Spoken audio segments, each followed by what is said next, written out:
በዚህ ዘመን ሰው በረሃብ መሞት የለበትም ሲል ተጽዕኖ ፈጣሪው ቲክቶከር አዶናይ በትግራይ ለሚገኙ ወገኖች የድረሱላቸው ጥሪ አቀረበ።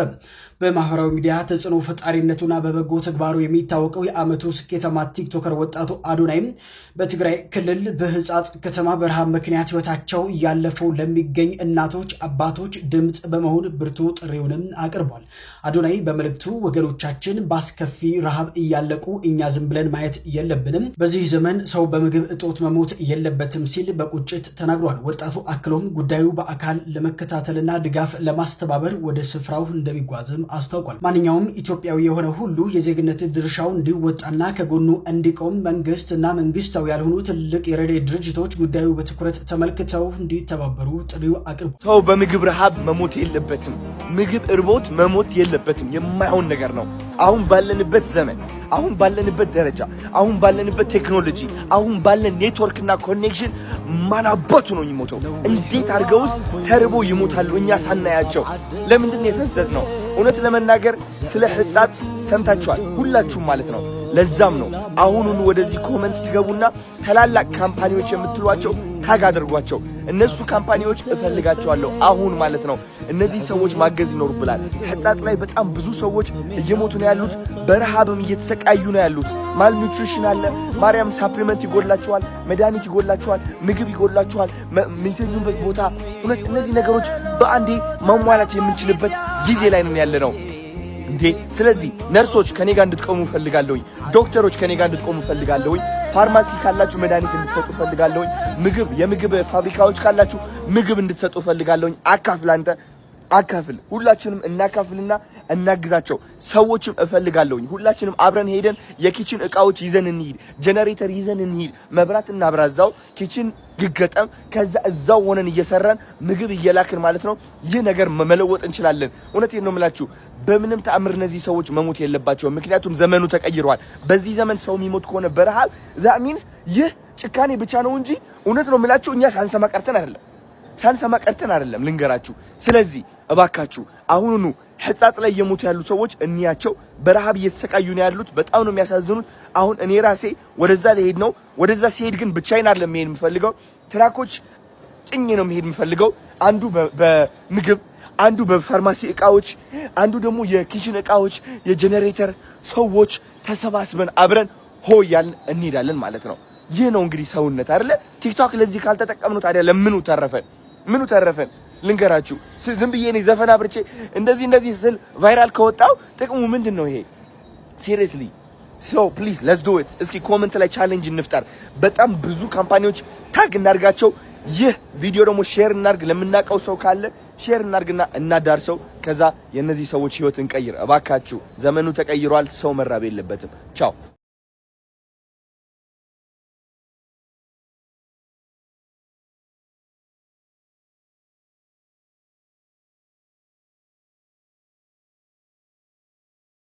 በዚህ ሰዓት ሰበር የምስራች ተሰምቷል። ዩቲናስ ታሪክ ሰርታለች። ኢትዮጵያዊቷ ቲክቶከር ዩቲናስ እንግዲህ ሽልማቷን በዚህ ሰዓት መቀበሏ ተረጋግጧል። አሸናፊነቷም አረጋግጣለች። ዩቲናስ እንግዲህ በአይኮኒክ አዋርድ የሽልማት ስነ ስርዓት ላይ በሁለት ዘርፎች አመቱ ምርጥ በመባል ነው ታሪክ መስራት የቻለችው። በአይኮኒክ ኢንፍሉዌንሰር ኦፍ ዘይር እና እንዲሁም ደግሞ በአይኮኒክ ኮንተንት ክሬተር ኦፍ ዘይር አሸናፊ መሆን ችላለች። ይህ ስኬት እንግዲህ ለኢትዮጵያውያን የዲጂታል ይዘት ፈጣሪዎች ትልቅ ኩራትም ሆኗል ማለት ነው። ዩቲናስ በፈጠራ ስራዎቿና እንዲሁም ደግሞ በማህበራዊ ሚዲያ ስታደርግ የቆየችው ተሳትፎ በዚህ ክብር እንድትበቃ አድርጓታል ማለት ነው።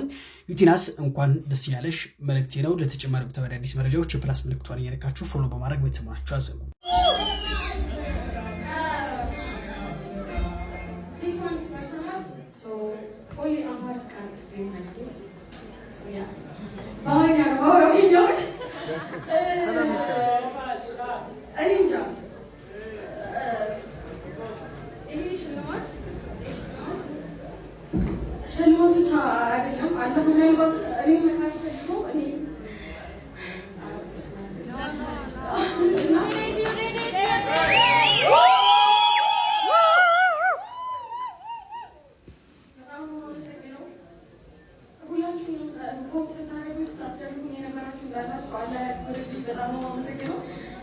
ኢትዮጵያ ያላችሁ ኢትዮጵያ ምንም ጋር የለኝም በጣም ነው Thank you so much. Thank you. Congratulations.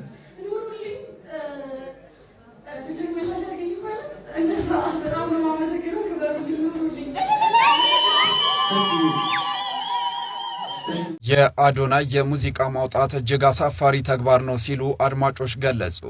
የሀገራችን የጥበብ ሰዎች ድምጻውያን አንድ ነጠላ ዜማ ለመስራት እስከ 3 ዓመት በሚዘጋጁበት የሙዚቃ ኢንዱስትሪ በ3 ቀን ያውን በደንብ ባልተገራ ድምጽና ዝግጅት ነጠላ ዜማ ሊለቅ ባለው ታዋቂነት በመጠቀም ኃላፊነት የጎደለው ነው ያሉ ሲሆን የአዶናይ እንጉርጉሩ ኢትዮጵያዊ ሙዚቃ ባለሙያዎችን ሆነ አድማጩ ማህበረሰብ የናቀ ግጥሙ በቃሉ ሳይዝ እንኳን ስቱዲዮ ውስጥ ደብተር ይዞ እንደ ስድ ንባብ እያነበበ ለህዝብ ማሳየቱ የሙዚቃ አቀናባሪዎችን የሙያ ስነ ምግባር ጥያቄ ውስጥ የሚከት የጀርመን ካቢኔ ቡርገር ጌልድ በመባል የሚታወቀው ለዜጎች የሚሰጥ የገንዘብ ድጋፍ ፕሮግራም በአዲስ እንዲቀየር ወሰነ።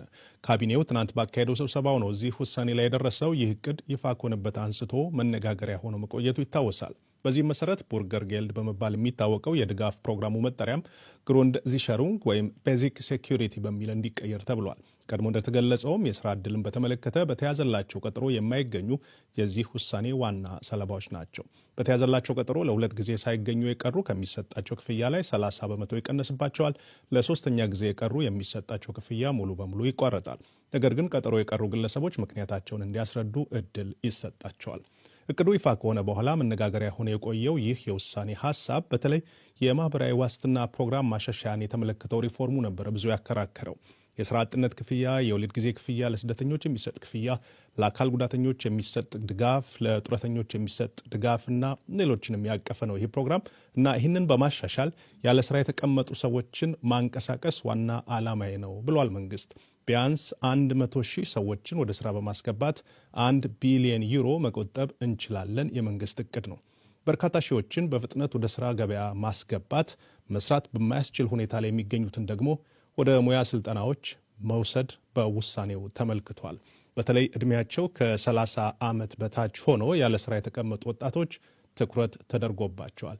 በተጨማሪም ልጆች ወልደው ልጆቻቸው 1 ዓመት ያለፋቸው ወላጆችም በስራ ጉዳይና በሌሎች ጉዳዮች ላይ ከስልጠና ጋር የተገናኙ ጉዳዮች ላይ እንዲሳተፉ ይጠበቃል። የመንግስትን የድጋፍ ፕሮግራም አላግባብ የሚጠቀሙትን በመቆጣጠር ለሚያስፈልጋቸው ብቻ በፍትሃዊነት ድጋፍ ማድረግ የመንግስት እቅድ ነው ተብሏል። የትናንትናው የካቢኔ ውሳኔ ወደ ስራ የሚገባው ግን በጀርመን ፓርላማ ይሁንታን ሲያገኝ ብቻ ነው። ኢትዮጵያውያን ሁሉ የተላለፈ መልእክት። ተወዳጁ ማስተር አብነት ከበደ በአሁኑ ወቅት በሀገራችን በሚገኝ አንድ ትልቅ ሆስፒታል ሕክምናውን እየተከታተለ ይገኛል። እንደ መረጃው ከሆነ በአሁኑ ወቅት በፈጣሪ እርዳታ በጥሩ ሁኔታ ላይ ይገኛል። የሐኪሞችን ውሳኔ ተከታትሎ በቀጣይ በሀገር ውስጥ ወይንም በውጪ ሕክምናውን ጨርሶ ወደ ስራው እንደሚመለስ ይጠበቃል። ሁላችንም በጸሎት እናስበው። ፈጣሪ ሙሉ ጤንነቱን እንዲመልስለት እንመኛለን።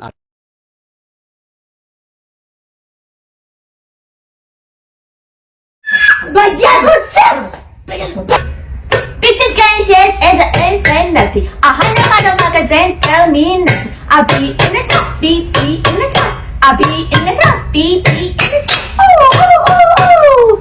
Hey. Bitches, bitches getting shit.